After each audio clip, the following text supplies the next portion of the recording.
Hi, I'm Dr. Kimberly Moore, host of the Envision More Workforce Insight podcast. Join us as we explore workforce and leadership through an innovation lens with leaders from across the country in every industry.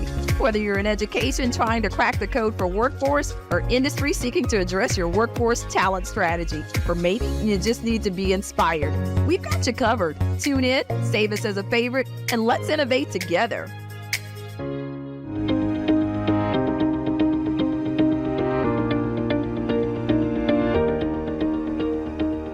Welcome to another episode of Workforce Insights, the podcast that connects executives from across the country, whether you're in education, private sector, government, nonprofit, they all have an intersection. And today we have an amazing guest who has found the connection to not only one sector, but to the other sectors too. So you will definitely want to tune in.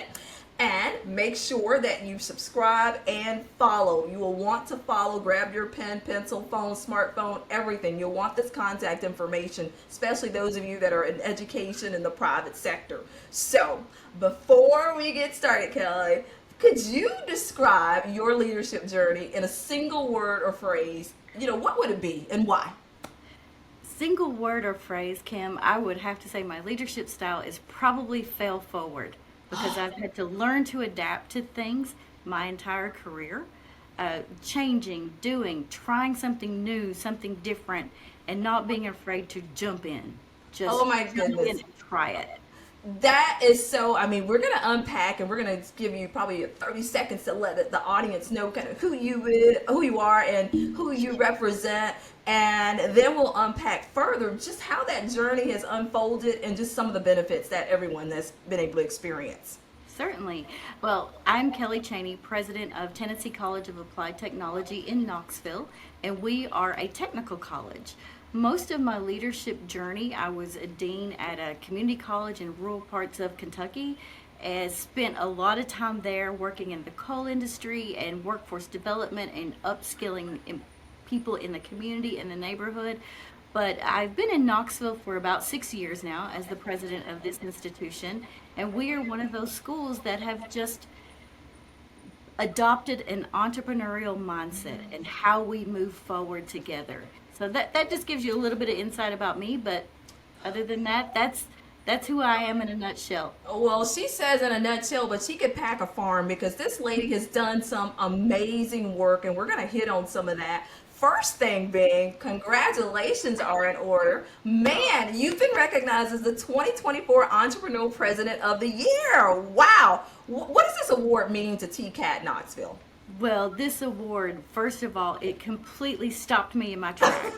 When I got the call that I didn't even know I was nominated, and nominated by an employee. There is nothing more rewarding than that.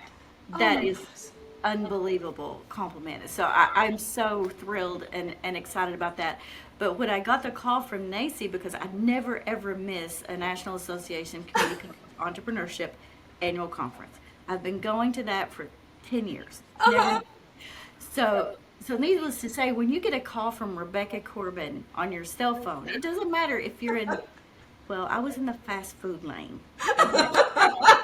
And I get the call, I see that that's her, and I thought, I better get that.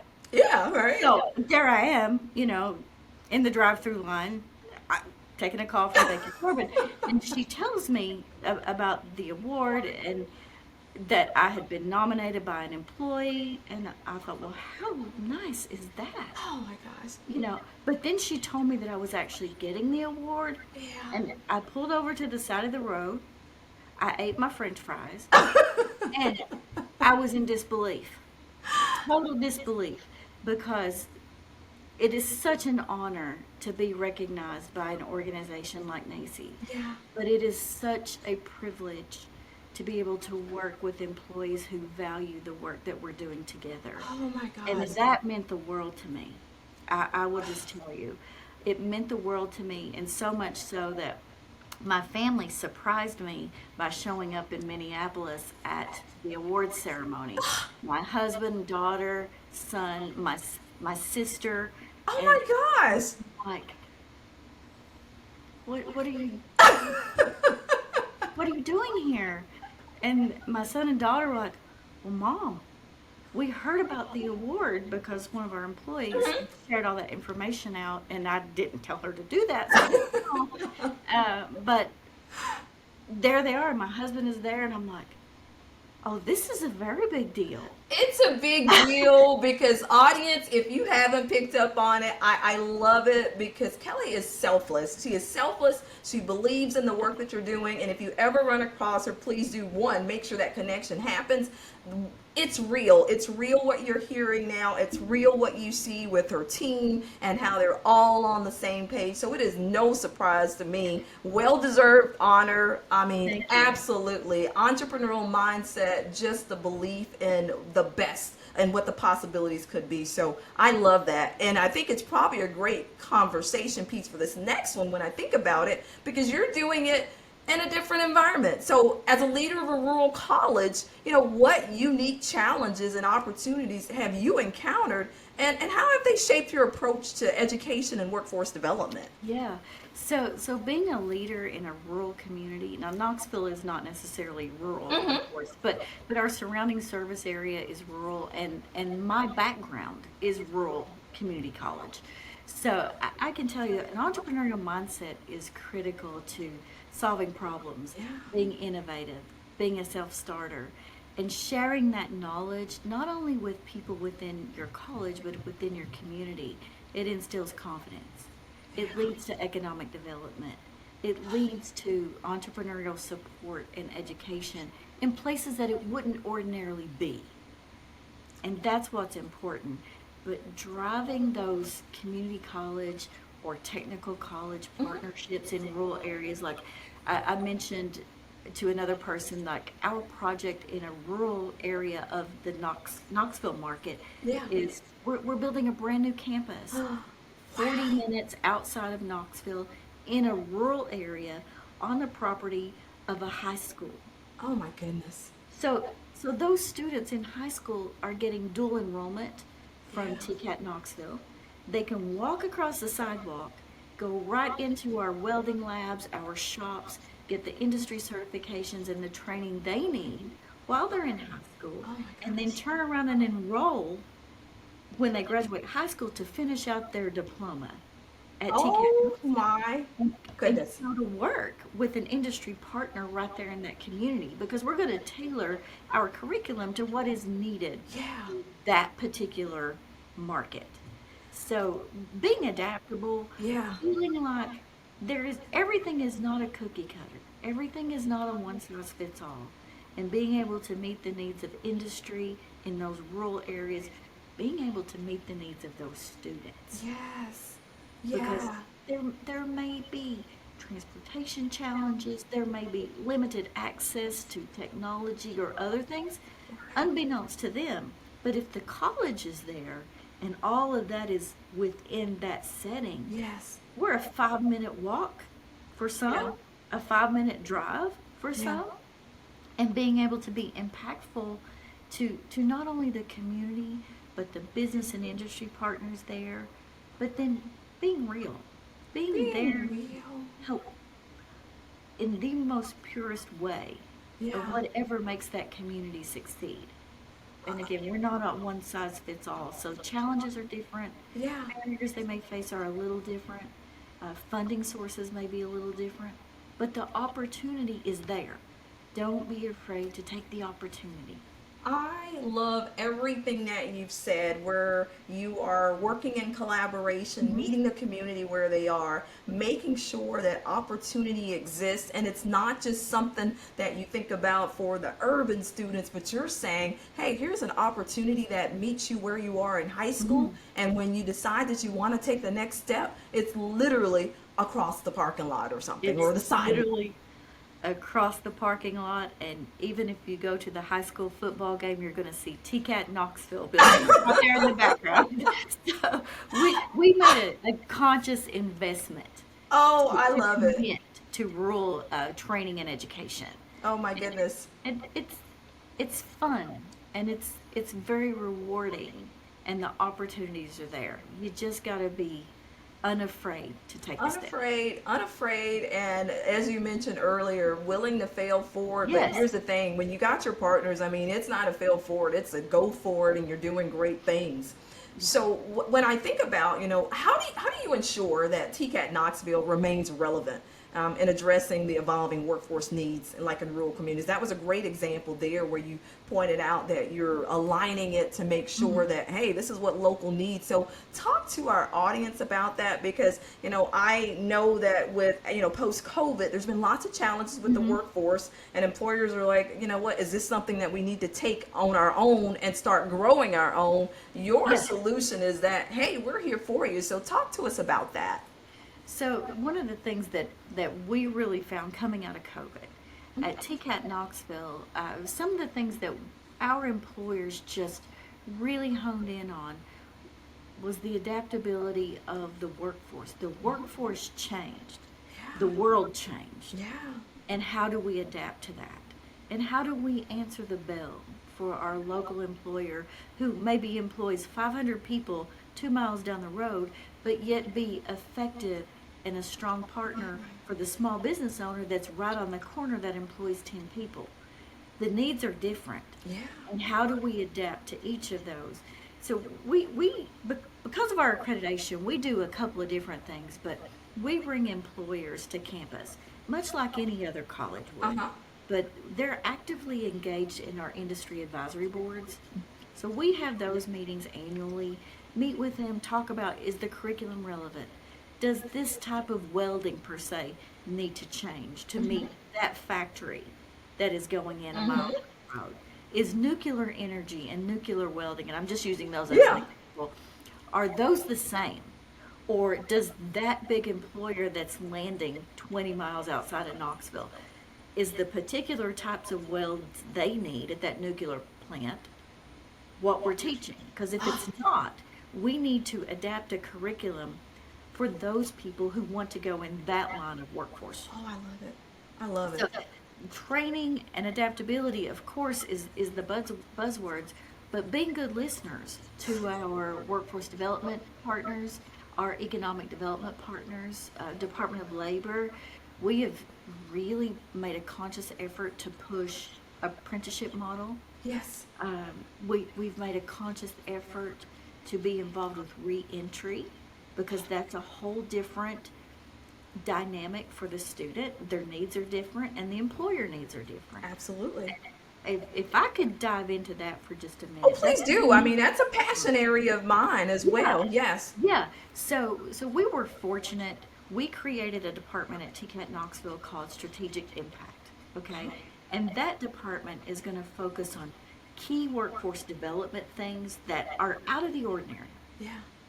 They're going to focus on grant funding that's out of the ordinary. Yeah. How can we answer that calling for that niche that nobody's paying attention to? And that was our entrepreneurial mindset, to be honest. Oh my gosh. Yeah. Some schools are having declining enrollment. TCAT Knoxville is not. We are not declining. No. And it's because we're okay with going after the student who needs us most, Yes. rather than putting out a blanket ad for students. We're going to go find the funding and secure that project. And if I may, I can explain the Sure. re-entry. The re-entry program, we have a grant for that. So anyone incarcerated that is coming out into the workforce soon, they can be trained by TCAT Knoxville, okay, while they're incarcerated or just after they're leaving. And this my goodness. grant will help cover their training. Now, we align that with employers that are willing to hire, okay? Wow. We don't necessarily get bogged down with employers who have already said that's not going to work for us. Exactly. We look for the employer who's said yes, we can You're do it. partnering with that employer that believes in the second chance and that you shouldn't be judged by the worst day of your life, right? Absolutely. Absolutely. Absolutely. So what we have done is we have been working for a while on a statewide partnership, because throughout Tennessee we need to build roads. Okay. So there was this organization and a local employer. This was driven by a local employer. Wow. Connected us with the Tennessee Road Builders Association. Uh-huh. Okay, and they're nothing but contractors all over Tennessee in this association who build roads, supply contract work for various reasons. So this initiated out of one local contractor Oh my to get us goodness. involved. We started something called the Heavy Equipment Operator Training, Uh-huh. and it's a 6 week workforce development training. You go Monday through Friday, 8 to 2:30. We just started an evening class that goes from 3:30 to 10 p.m. So if you're one of those people going that long every day, Yeah. you're committed. Yeah. Yeah. So the reentry program, students came to us, the general public came to us for this heavy equipment operator training. Our employers said, we're going to hire them. We need them. We're going to hire them. So we've been fortunate with the Tennessee Road Builders Association to form not only this little pocket in Knoxville, but a statewide Wow. movement for heavy equipment operators. I love that. And it all started because of a small business in Knoxville who was a member of the Road Builders It Association. takes a spark, and that's It takes a exactly. spark. Oh my gosh. It takes a spark, and I won't dive in too much, but I will tell you, we have lots of students we're incredibly proud of, but one of our very first graduates from the reentry program in heavy equipment, he's back here right now training in the winter, because in the winter months, there's not a lot of Exactly. construction things going on, but his company sent him here to train more, get advanced training in CDL and some other things with us.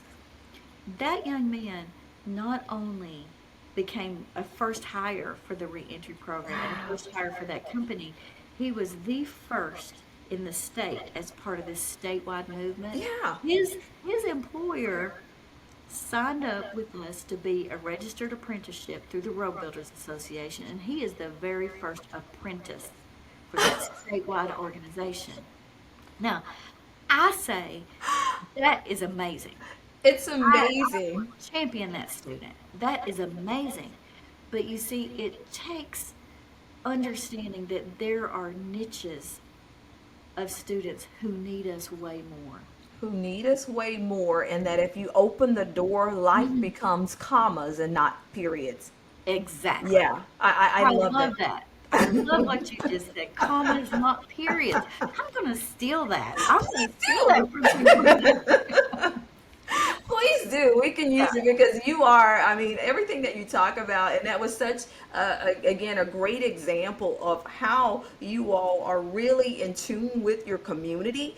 Listening, listeners, we can't get enough of that in the respective roles that you have across the country. We are global now, but by goodness, everybody listening to what those common needs are and coming up with game plans, because look at there. I mean, you all, it's something that sparked with your college, now is a statewide movement, and it's benefiting employers, the individual, and communities. It's a trifecta. It's all about the partnership. You're absolutely right. It is a trifecta. So now I'm going to steal another word from you. So I'm taking that one too. So that's two. I'm taking those phrases today. Oh, please do, please do. So that's not the only initiative, because what comes to mind for me now is your initiative, the Remake Learning Days across America. And the upcoming makerspace, that's been a game changer for TCAT Knoxville. It has. What inspired that project, and how will it impact students in the local community? So if we're going to talk about Remake Learning Days first, I can explain that a little better. Sure. So Remake Learning Days is a national movement. It's about bringing families and children to learning and doing and creating things together. It's activities planned all over the community for a 2-week period in the Knoxville area. It's all free. And then we also bring students and families and grandparents to our campus to do hands-on activities in our makerspace, in our labs, whatever that may Whatever be. that is. Whatever that is. But I would tell you, we brought Remake Learning Days to Knoxville for 2 reasons. I'll be honest, very frankly. 2 reasons. One is I was a brand new president at TCAT Knoxville Yeah. in January. And typically, you plan a year ahead of time for Remake Learning Days. And I'd been affiliated with Remake Learning Days in my prior position in another state, and was just launching it there and took it down to Knoxville. And I'm like, I cannot walk away from this movement. I cannot. Right. Cannot do it. So I called up the folks at Remake Learning Days. This was in January, late January. Now my first day was the first or second day of January. So I called them up and I say, I really want to do this in Knoxville. I know I'm new here. You know me from another state, but is it possible? And they're like, oh, that's really quick, because Remake Learning Days happens the same time every year. The last 2 weeks in April, the first 2 weeks in May. And it's no other time in between, for that. It's that, yeah. And I'm like, please? So a few minutes later, they called me back, so super kind, gracious, and said, okay, yeah, we're going to let you go for it. And they helped us with some grant funding to launch, give us a nice launch pad to get started.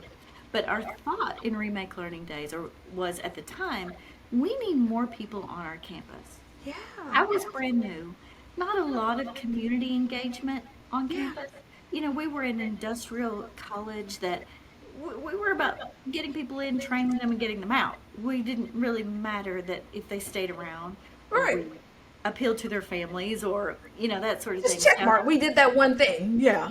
We did that. So I pitched to the faculty and staff this idea of Remake Learning Days, and they had not heard of it, to be fair. Yeah.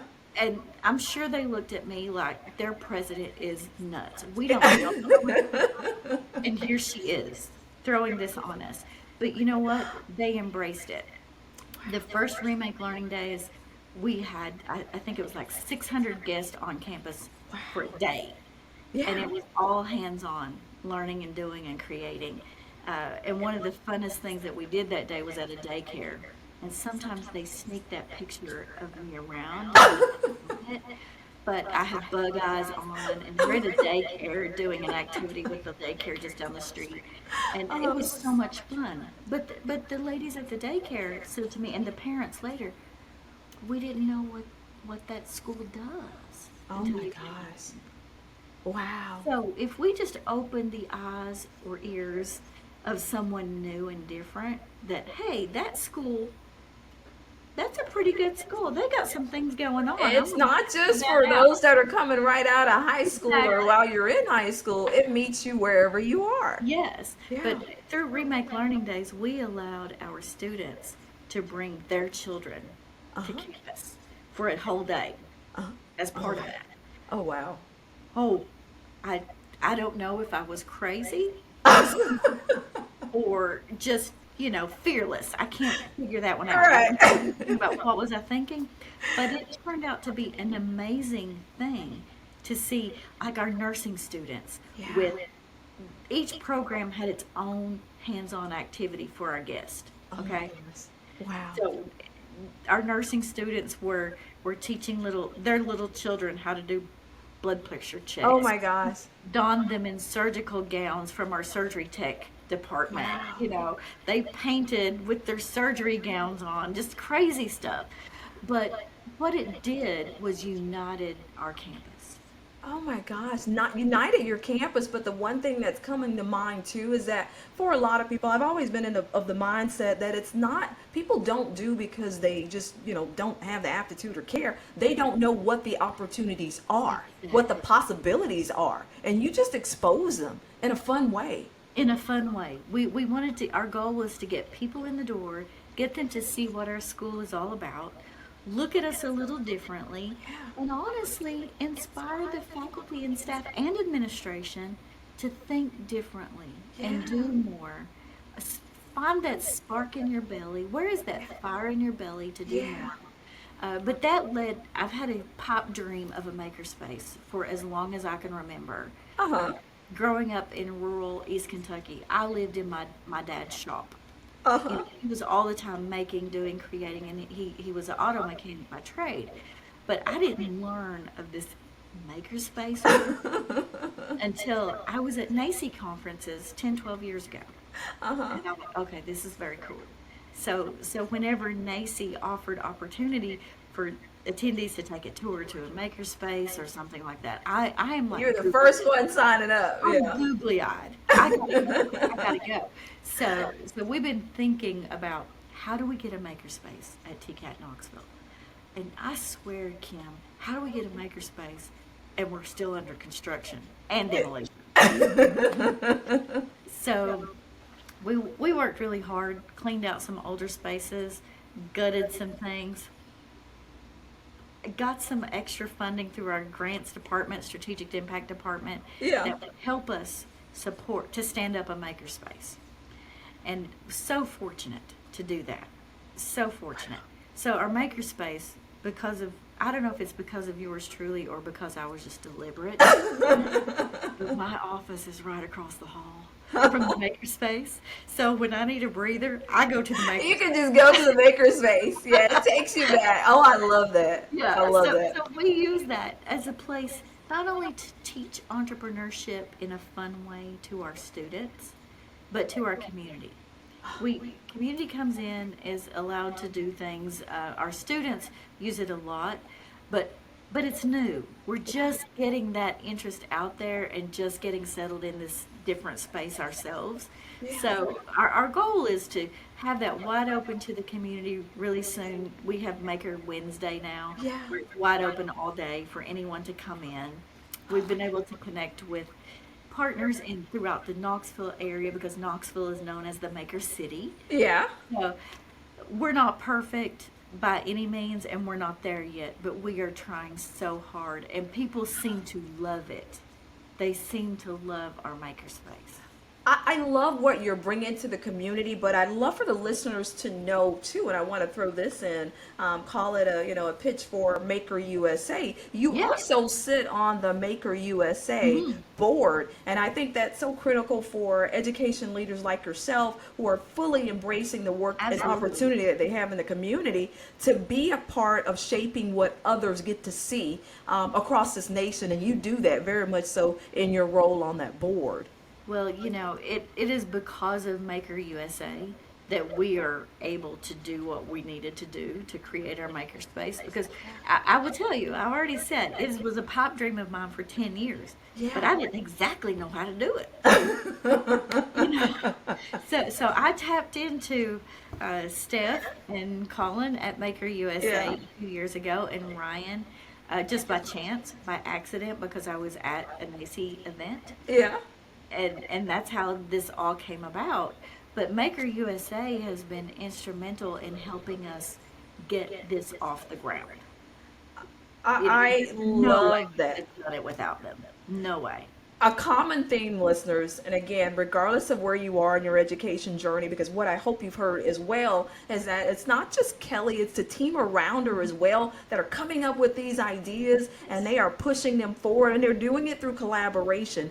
And honestly, what I'm hearing too, where there's a will, there's a way. So you are, embracing the opportunity and saying there's got to be somebody out here that knows how to do it, can do it with us, and doing it. I mean, that's so powerful. Can you share, because I think this is important too, insights into how TCAT Knoxville has nurtured that entrepreneurial mindset, not only, with your faculty, but certainly with your students as well? Certainly.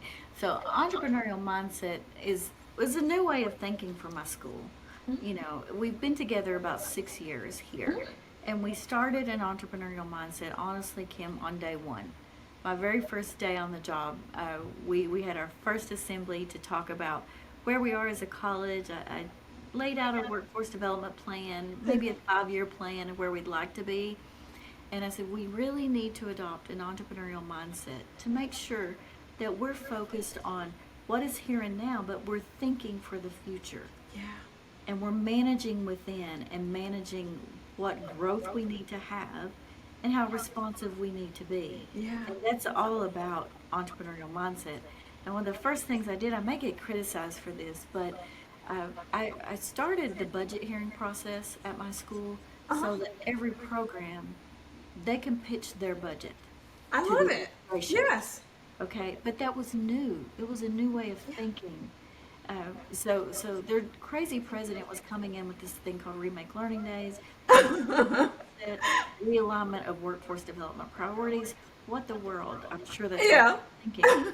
But in doing like the budget hearing process, I was teaching and coaching our faculty and staff at the same time Yeah. about how to think entrepreneurially. Yeah. And it took us a year, but then the second year, the budget process was cleaner. It was very robust. Yes. Their requests were relevant, but they also said nobody ever asked us what we needed. Exactly. So administration took that upon themselves. Let's ask, what do they need? Yeah. What do they want in their programs? What would take it to the next level? Yeah. How can we go from good Yeah. to off the charts? Yeah. And how do we get there? Oh, I love it. So we started thinking entrepreneurially.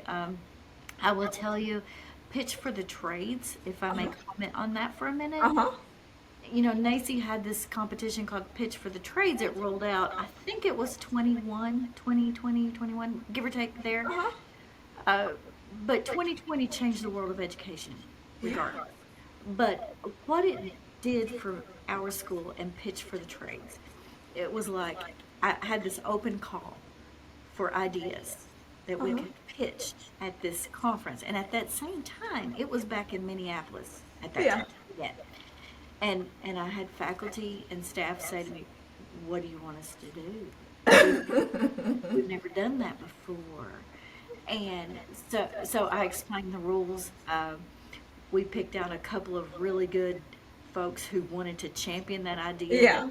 Fire in their bellies to do that. Put together a couple of pitch teams, did an open call for the college. If you have a great idea, let's pitch it. What would it be? We narrowed it down to one, obviously, made our pitch, and it was all done by the faculty and staff. Okay. Oh my gosh. But when they pitched and then made it to the second round, I saw this amazing amount of confidence in their eyes. Like, oh, maybe we can do this. Maybe we can do it. Yeah. We are capable of doing all of this. Yeah. So they went to Minneapolis, and I was like, I don't know if I was a mother hen or a chicken. I was pacing and walking the halls and watching them practice, and they were just nailing it every time. With creativity, with grit, all of those things that you need as an entrepreneur. So when they called TCAT Knoxville for the winner of $50,000, well, I'm not sure that I knew what to do. You're just beside yourself. We did it. I myself cheering them on, just crazy good stuff. Yeah. And then when they gave us the award for the audience favorite, Yes. and we got an extra $1,000. Oh my gosh. We actually carried the signage on the airport's back of the check through the airplane. We got $50,000. But what that did for my school was instill confidence Yes. that, hey, we may be the smallest school in Knoxville, but we are going to be a force to be reckoned with. A force to be reckoned with, and might I add, listeners, not only a one-time champion, but a two-time. That's right. You are mentioning that 2 years in a row, and we were able to do things with like our automotive program with some winnings, create an entrepreneurial mindset with electric vehicles, training our automotive students how to repair and maintain in their own shops and other things. It's a game changer. It's a game changer, but again, how you're leveraging all of these pieces and opportunity. So listeners, whether you're in industry and you're thinking, man, you're looking for a partner in education that's willing to take it to the next level. I mean, certainly Kelli's a champion of that, but also look for that in your local communities about what are the who are the partners that you can look at and create some of this magic that we're hearing today, because it's possible. I mean, you are doing that with the mindset and that's now being embraced by your entire institution. So when I'm thinking about all of this, again, underscoring that you've built some really strong partnerships with organizations and local communities. What's the secret to fostering these collaborations to create the sustainable impact that you're seeking? Well, I'm just going to let this roll off the cuff and Uh-huh. just tell you what is truly on my mind with that. It's important that we as TCAT Knoxville and me as Kelli Chaney be that authentic self Yes. to the community. And we practice what we preach. Hmm. If you promise it, we're going to deliver it. We're doing it. If Yeah. we say it, we're going to do it. Yeah. And we're going to support that business or that industry and deliver on their request. I love it. I love it. So it's really a simple. What you say you're going to do, and you know what, the whole thought about a handshake being that thing, it's still a handshake Yes, means that we're we're committing. So I going to love do it. it. I And love it. we're I love going it. to be our authentic selves. We're not going to promise more than we can deliver, but if it's something we can do outside of our scope, we're going to push the needle to engage other partners to make it all happen. I love it. So in your opinion, how can rural colleges better align with businesses and industries to drive, regional economic development? Because you are on to something. I tell you, you have a blueprint for it. You got the little toolkit ready to go. I call it in my mind because she's figured it out and she does it. I mean, it's the thing. It's not just conversation. It's not theory. It is application. So what's that? What would you say to those that are listening now? In your opinion, how can colleges better align to really support business and industry?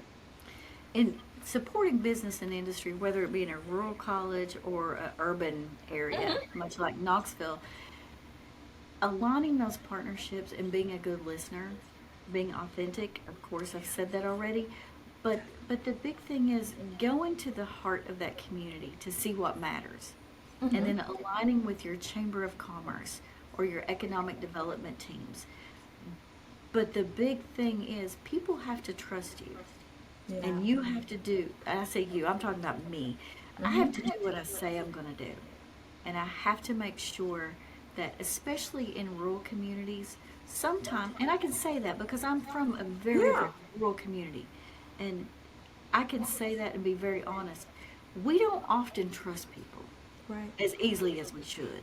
So when I say aligning your college or your campus leader to the heart of the community, to the Chamber of Commerce, to that business champion in that community, that impactful employer in that community, and then aligning it with if you're in a system like we are in Right. Tennessee, aligning your system priorities and engaging those legislators that help with other barriers. I love it. I love it. There's lots of ways out there in rural colleges that funding is available, but it's not easy to find always. Right. But the key is being at the heart of the community. I love that, and I love what you said with trust, where really impact results, it comes at the speed of trust. It You absolutely build trust, you get the momentum. I love it, and you Yeah. get the impact. I love Trust it. I is love the it. heart of everything. So, what advice then would you give to other educational institutions or leaders seeking to create, innovative programs while addressing specific needs of their community? What advice would you give them? The best advice I could give would rely on my experience, would be adaptability. Yes. Being flexible, being adaptable, knowing that every community is different and every business partner is different. Yeah. It's not a cookie cutter anymore. The world is different. And just like I say, when we have to meet students where they truly are in life, Right. we have to meet the business community where they are. Exactly. And adaptability has been a big thing. The ability to pivot. That's huge, Kelly, because when I think about it, in the past, tradition, we might go and grab something off the shelf because we've had it on the shelf for 100 years and that's what everybody gets. Now, people are looking for, what's that tailored approach that you see me, I know that you see me and that you hear me, and that's what they're expecting you to deliver on. Yeah. Absolutely. And knowing that business partner by name. Oh my goodness. Yes. And Yes. having a champion inside that business and making sure that you're connecting with them Yes. in a way that is meaningful to them. Not Absolutely. necessarily 1,000 emails a Yeah. week, because who has time for that? But I connect with my business partners more often than not by a quick text, Uh-huh. or just yesterday, someone texted me and says, "Hey, I have this idea about precision measurement training. How might we do that if we can't send our employees to the campus?" I love it. And my thought was, well, We'll just come to you. We'll just come Yeah. over there. Yeah. We can come over there and do that. Not a big deal. But being able to adapt, because businesses can't always operate 9 to 5. And most Absolutely. industrial type businesses don't. They don't. They So don't. we And here's the thing, Kelly, you brought up yet another great point, that if we're not flexible, businesses and others will choose and create their next option.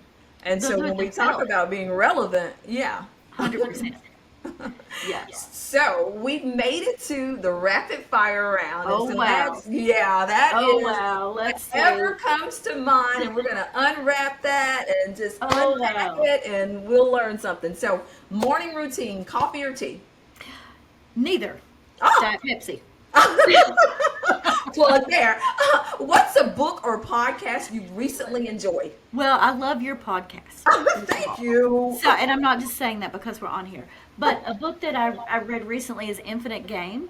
Uh-huh. And it's just, I needed to get back to reading a little more. Yeah. And so while I was on vacation, I took that book along and skimmed through that, looking for just ideas and leadership motivation and some innovation and things like that. So that's one that I've read recently that I enjoyed. I love it. So listeners, maybe one to add to your list of reading. So if you had a superpower to improve education overnight, what would it be? If I had a superpower, Yeah. oh What would, my yeah, what would you goodness. improve?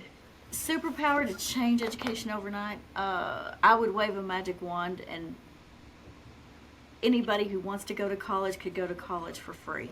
Oh my goodness. I'm not saying that's an economic answer. I'm Yeah. just saying. Yeah. the But if you had the superpower superpower, to be yeah. able to, say, if you want to go to college, if you want to be trained for a job, you can do it. You can do it. No closed door. I love that. No closed door. Oh, what's one thing about TCAT Knoxville that makes you proud every day? Oh my goodness. The one thing that makes me proud every day is my people.